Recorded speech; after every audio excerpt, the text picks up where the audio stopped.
Olá a todos! Vamos dar continuidade ao nosso curso sobre tecnologia de comunicação de dados. Nos vídeos anteriores, nós tivemos a oportunidade de falar sobre os princípios gerais de comunicação de dados, o que são dados, o que é transmissão, taxa de dados, essas coisas todas. Espero que vocês tenham gostado. Vamos agora dar continuidade falando sobre os equipamentos que permitem efetivamente colocar os sinais nos meios físicos e transmiti-los por uma distância adequada até chegar aos receptores com os quais nós queremos nos comunicar.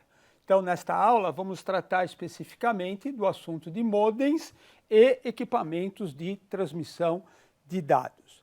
Tá? Falando genericamente, em termos gerais, o modem nada mais é do que um equipamento que recebe os dados digitais de um computador, codifica de uma maneira conveniente, dependendo do tipo de meio físico que nós pretendemos utilizar, que nós temos a possibilidade de utilizar, e transmite esses sinais, então, para o receptor.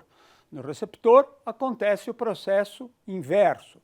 O sinal recebido do meio físico é transformado numa sequência banda-base de pulsos que é enviado para o destinatário, geralmente um computador ou um outro equipamento de processamento de dados. Vamos falar um pouquinho sobre como são os modems, como eles funcionam, as principais características da sua operação. Obviamente é um assunto muito vasto, aí no material de apoio, no material de leitura, vocês vão encontrar muito mais informação sobre esse assunto. E se quiserem se aprofundar, existem livros inteiros dedicados só a esse assunto de modem, que é muito importante dentro da área de tecnologia de comunicação de dados. Para ninguém dizer que nunca viu, eu acho que todo mundo já deve ter visto um modem na sua vida. Mas tem aqui algumas fotinhas de uns modems tradicionais, típicos. Hoje em dia talvez já nem tão usuais assim.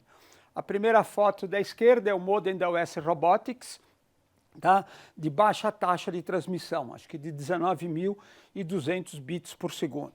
No começo, quando a gente usava muita linha telefônica para acessar a internet, era um modem muito querido, funcionava bem, bastante confiável.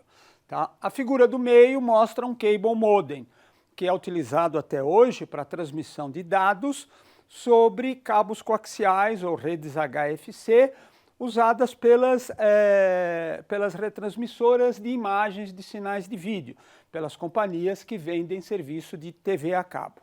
E do lado direito da figura vocês veem um modem de placa, né, para você colocar essa placa dentro de um computador, diretamente no barramento do computador, e você vê aqui as saídas, aonde você vai fazer a conexão dos seus cabos para a transmissão de longa distância.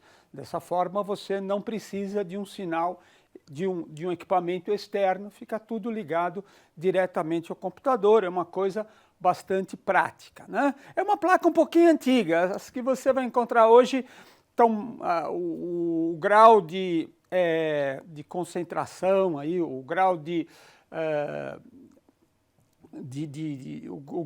o grau de digitalização dos componentes aumentou bastante, elas se tornaram ainda menores, ainda mais práticas de serem usadas.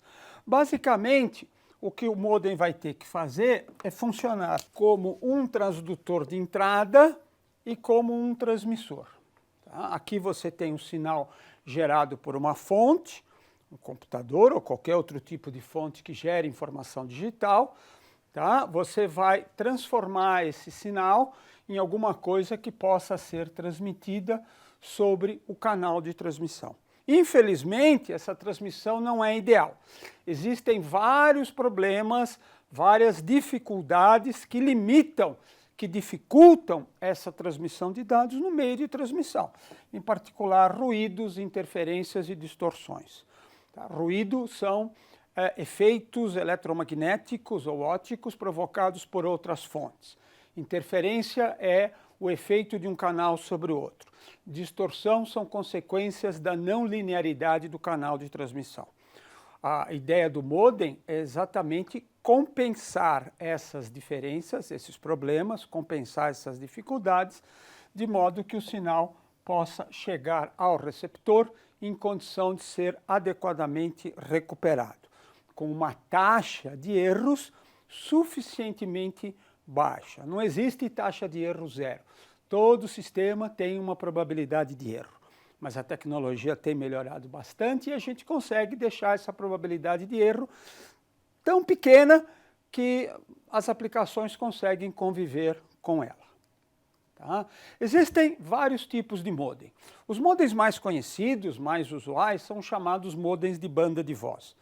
Eles são chamados assim porque eles utilizam a banda de voz do sistema telefônico para fazer a transmissão de sinal. A tecnologia evoluiu aí ao longo de uns 20 anos e vários padrões, eu não vou ler todo esse slide, foram surgindo, né? Desde aí, 1958, faz tempo para chuchu, hein? Quase a minha idade.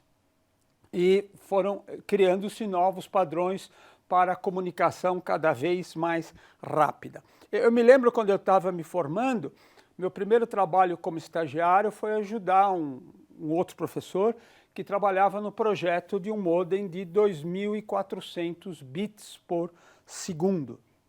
Tá, e todo mundo falava, nossa, que pressa, né? 2.400 bits, vai transmitir o quê?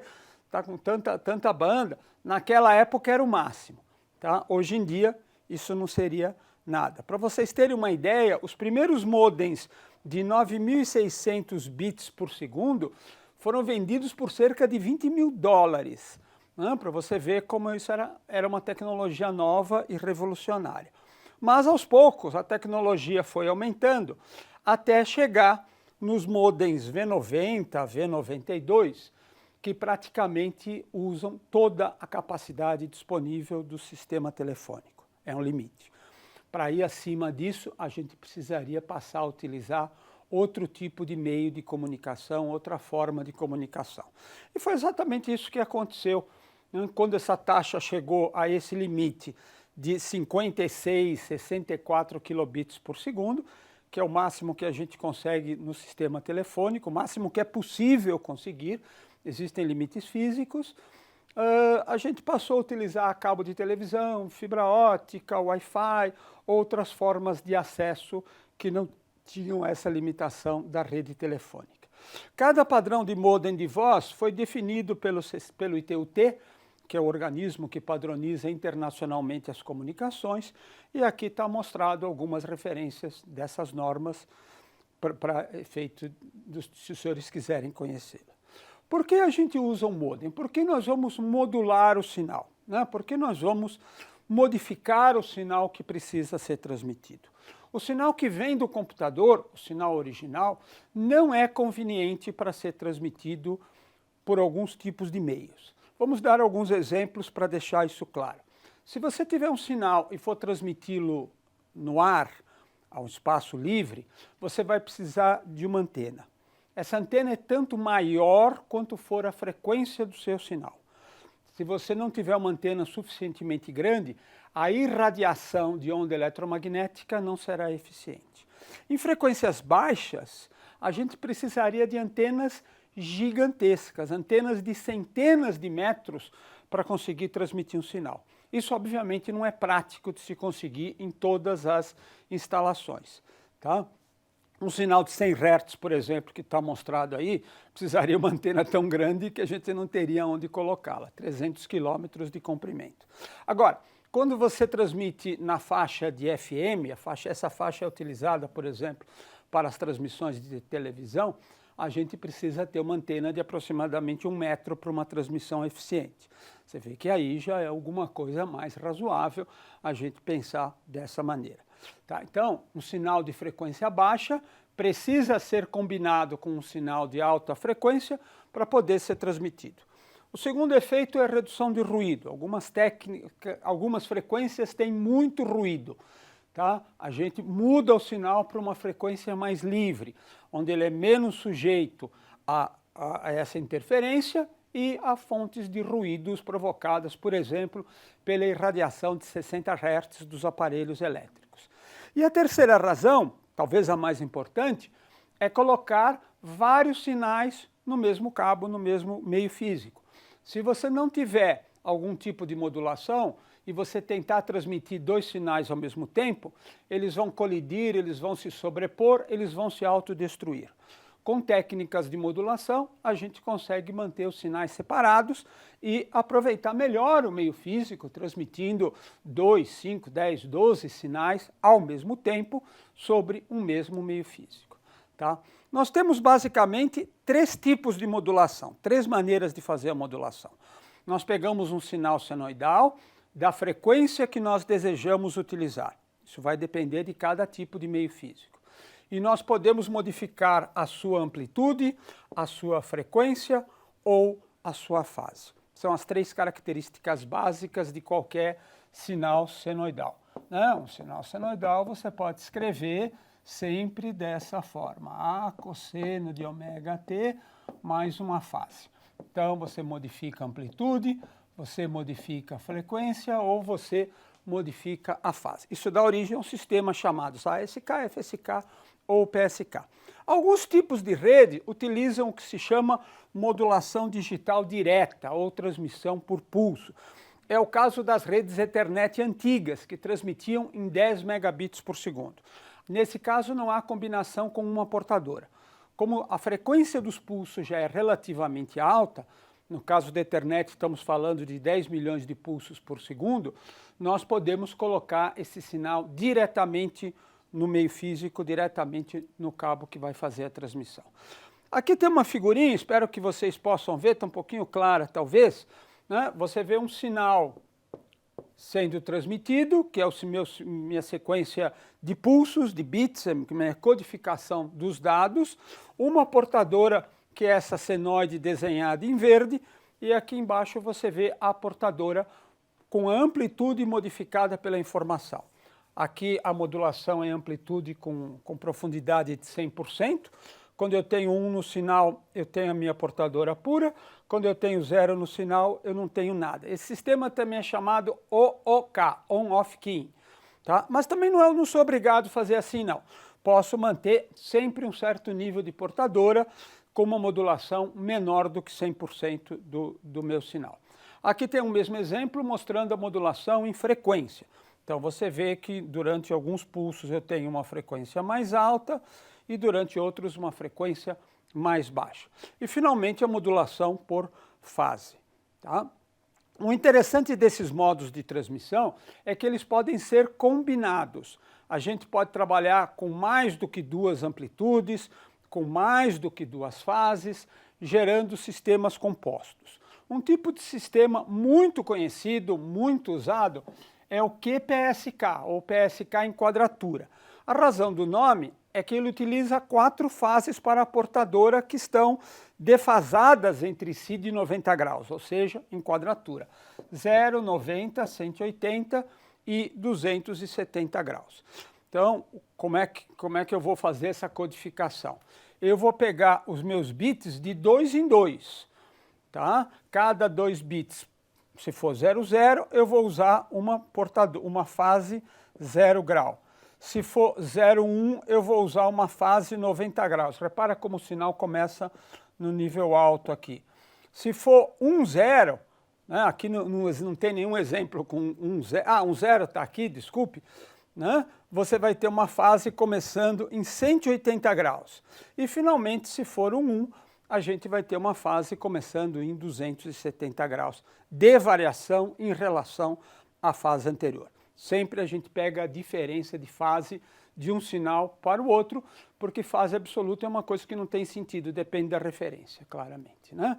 E a gente pode ter modems mais complicados. Por exemplo, o modem V22, que é um modem de 2.400 bits por segundo, utiliza 3 amplitudes diferentes e 12 fases. Tá? Gerando uma modulação conhecida com o nome de QAM16.